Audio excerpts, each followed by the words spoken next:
Welcome, my name is Matt Gurr, I'm an electrical engineer at Oricon, and today I'm going to be talking to you about design for unpredictable demand.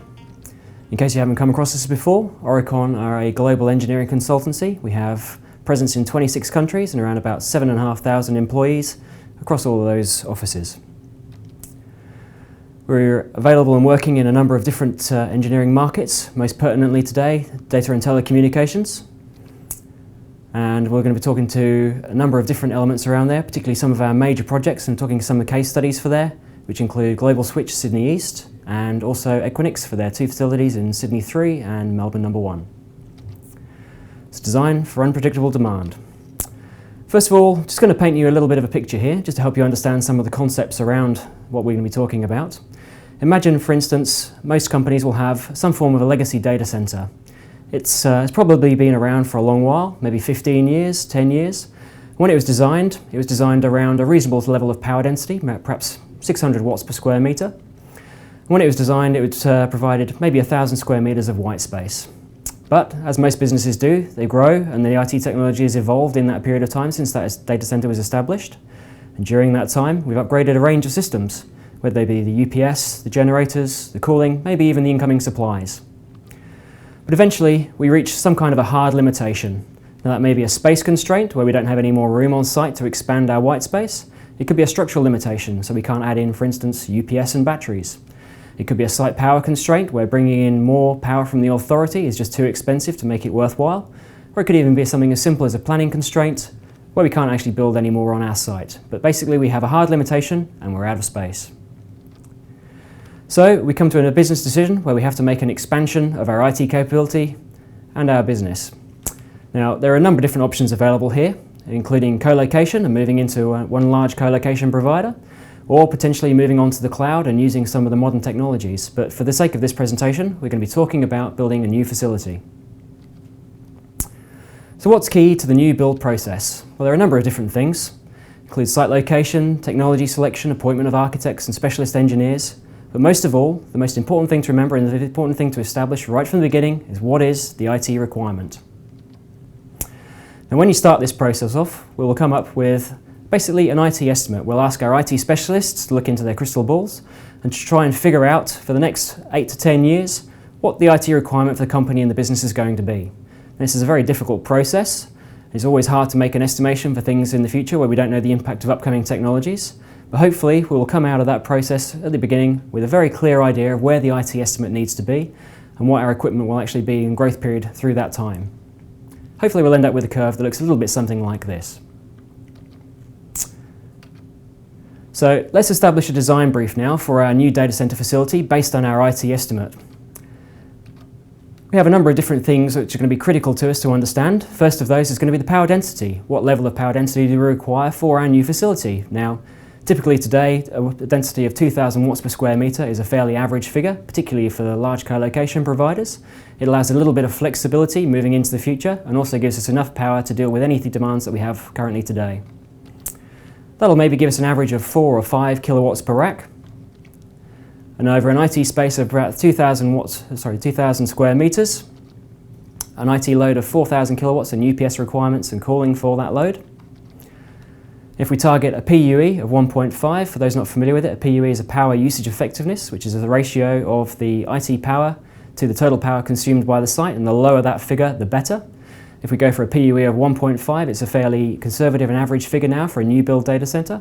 Legacy facilities in particular would be up around about the 2.3 mark, and the new modern facilities should be targeting around 1.2 to 1.3 for an average PUE figure.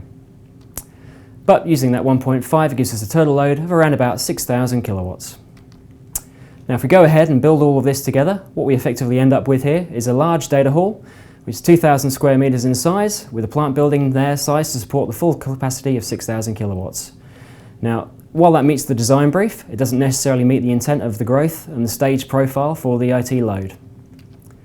So we go back to our demand again, and we look at the growth period over a number of years. As you can see up there, before we reach the ultimate capacity and full load in 8 years, we have a very steady and progressive growth, growing by approximately 1,000 kilowatts in this example every 2 years.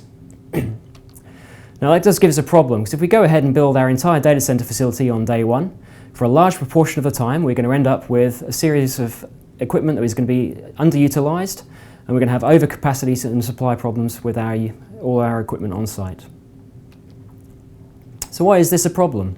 Well, firstly, we have a large capital outlay for equipment that you don't actually need yet. You're not going to be making use of it at all. You're going to be spending money for things that aren't giving you business benefit or any type of advantage. Secondly, you're going to be paying maintenance bills on low usage equipment. So all of that plant that goes in has to be maintained to be kept at a maximum operational readiness, even though you're not getting any benefit out of it. Thirdly, you're also running equipment inefficiently, so you'll be wasting power. We have a typical example here of a UPS efficiency curve.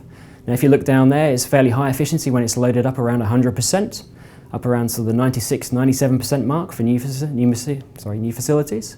However, once you get down below around the 20% mark, your efficiency drops off rapidly. So if you're building a facility with all of the capacity in on day one, when you start off the first couple of years, you're going to be around about the low mark there, 20%, so your efficiency is going to be very low, and that will have a very bad impact on your overall PUE target.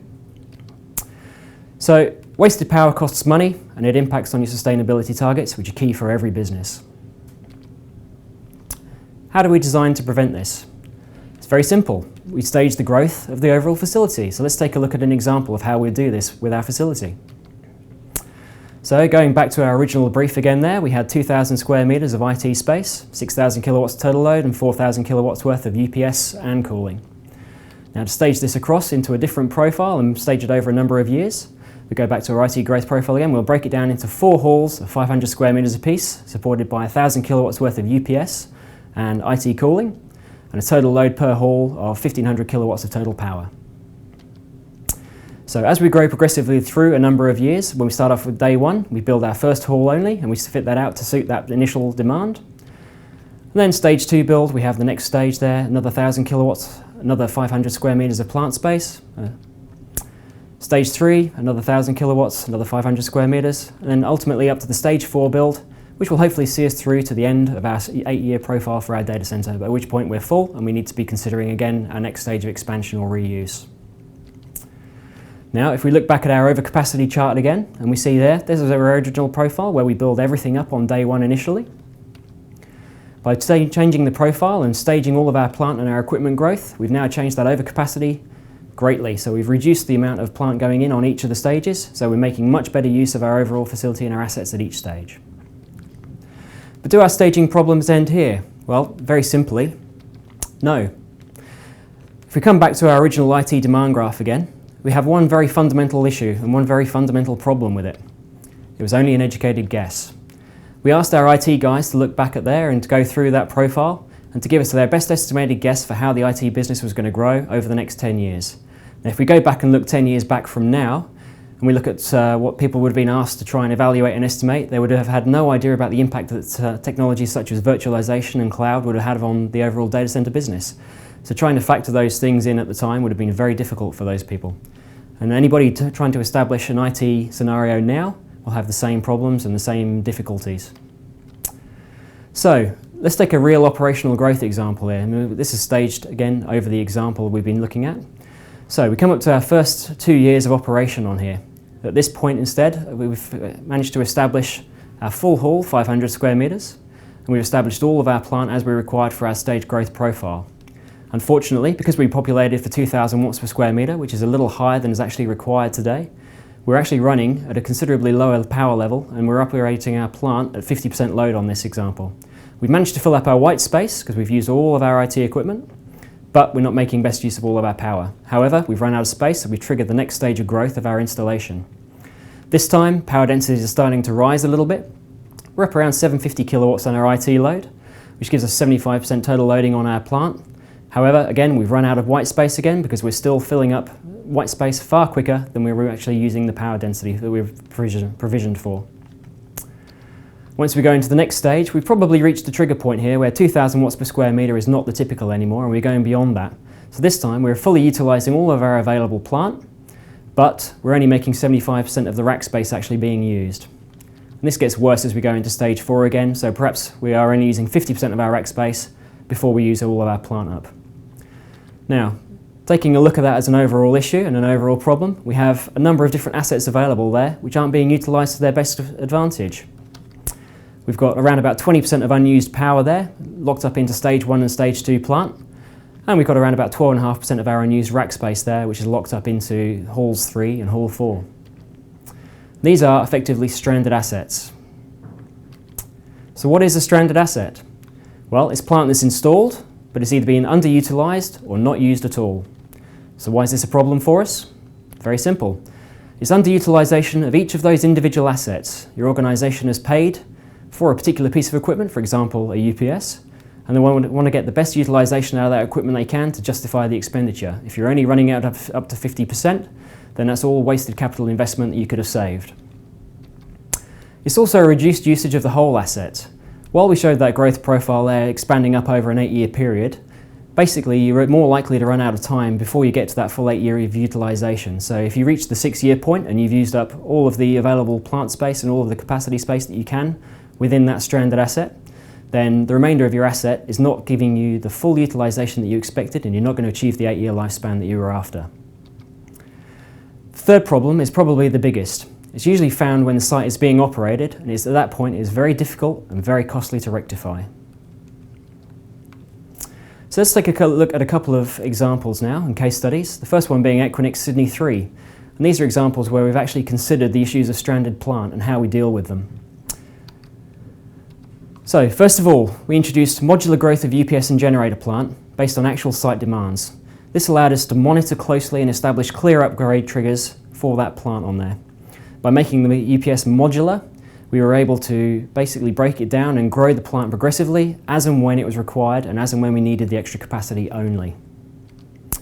We also disconnected the extension of the rack space from the expansion of the plant systems.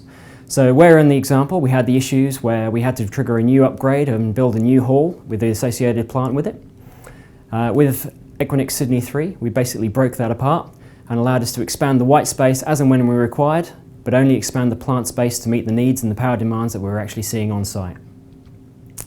Thirdly, we also provided flexibility to rearrange and expand distribution to any part of the building. So rather than having distribution going purely to one hall and then not being able to make use of it, we arranged all of the distribution and all the power plus the cooling for it so that we could deliver it into a particular space as and when the clients demanded that particular requirement. Finally, we provided clear designs with upgrade paths which allowed us to prevent unnecessary downtime during each of those different stages. So every time we had a triggered upgrade or a triggered growth, we could expand the plant seamlessly without impacting on operational customers at any time.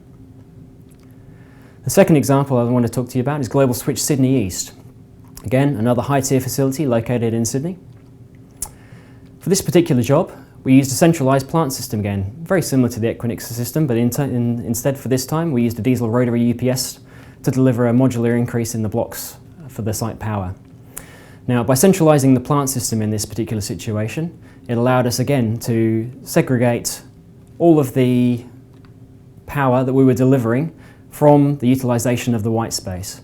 So if we had a customer who needed a particular density of power, we could deliver only that power to them, and that gave us flexibility around where we were delivering and when we upgraded that plant to suit. We also had a flexible delivery of power, which in this case was using an isoparallel bus system, which gave us a lot more flexibility to put in units as and when we needed to, and only using them to deliver power to the spaces as required. The third point was a flexible delivery of power. By using a high voltage distribution system within the building, we managed to avoid the pitfalls of having a low voltage distribution, which would have taken up a lot of space and been very capital expensive in terms of the copper. It would also have been very limiting in our ability to be able to route that power around the building. By delivering at high voltage, we put transformers onto the floors in different spaces, and that then allowed us to deliver power as and when required to particular customers. If a client only had a low power utilisation requirement, we would deliver power and put in small transformers. If they had a particularly high demand, then again we would suit the infrastructure to suit that particular requirement, allowing us to deliver power with as much capacity and seamlessness as possible. The final point on this one again was the flexible building design. So final distribution of the plant was required, and it was added into limited areas. So effectively we delivered power as and when it was required and only to where it was actually needed. But by doing this, it also allowed us to make maximum use of all of the plant that we had available there without stranding any particular power requirement or any power delivery to a particular area. So let's look at some general considerations to avoid stranded plant when you're looking at your next facility. Firstly, you need to ensure that plant capacity can be delivered where it's needed to go. Don't try and lock particular plant elements up to a particular space because there's very rarely going to be a common growth between the two. Secondly, provide as much flexibility as you can in the white space zones. Those zones will have different density requirements, you'll have different equipment on there, and over a 10-year lifespan, we've got very little idea at this point what's actually going to be going into there in the future. So provide as much flexibility for that space to handle different densities and different loads as you possibly can. Develop detailed upgrade strategies to add in your modular plant expansions. Once a site is operational, it's very difficult to take it down and very difficult to operate and change things due to mainly service level provisions and also to the criticality of the equipment that we're supporting. So when you're designing, make sure you develop detailed upgrade strategies that allow you to put in your additional modular plants, your additional capacity without disrupting any of that operational facility. Provide plant expansion spaces. Very simple, don't skimp on the building space. When you look at the cost of a building relative to the overall cost of a data center, the majority of the cost is built up into the major capital plant equipment. The cost of the building infrastructure may seem like an easy win at the time to try and reduce some of your costs, but in terms of the flexibility of the space and being able to grow and operate that facility across a number of years, having a little bit of extra room into those facilities and into those spaces makes upgrades much simpler to achieve, and it has much less impact on the overall operation of the data center facility. Plan for different density zones. As I said, we've grown progressively over a number of years from 600 watts per square metre, 800 watts per square metre, up to around about the 2000 watts per square metre we're seeing today. If you plan for different density zones, you're planning for different types of equipment. Different equipment has different requirements. If you can plan that in and build that within your flexibility of your data centre, then you'll be much better placed to deal with a number of different technologies and different ranges as they come available to you. Ensure the expansion capability is adequately detailed, it's adequately designed, and you have enough interfaces and connections available to allow you to do it without impacting on your operational capability.